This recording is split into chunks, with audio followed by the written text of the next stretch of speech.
prednosti znaka kakovost Slovenije so predvsem v tem, da je pridelano in predelano in kontrolirano v naši Sloveniji.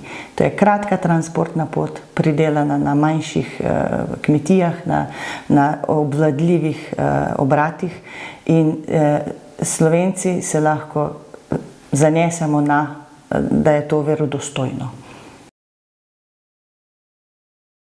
Slovenci se moramo najprej zavedati, da je to, da kupujemo naše domače, velika prednost in se moramo oboji, in potrošniki in pridelovalci, potruditi, da bomo vsi na boljšem.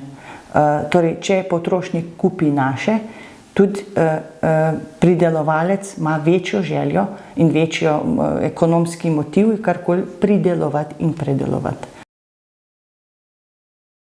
Mi imamo krave molznice, ki se zunaj pasejo in zdajle jim je čist fajn tamle na soncu, na sveži zeleni travi.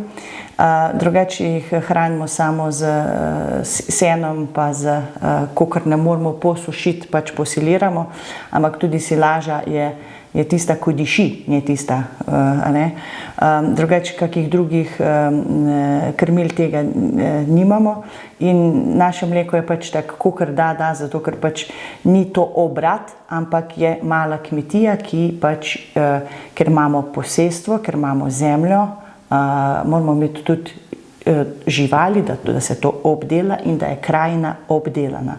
Tudi to je zelo pomembno za Slovenijo, za slovenski turizem,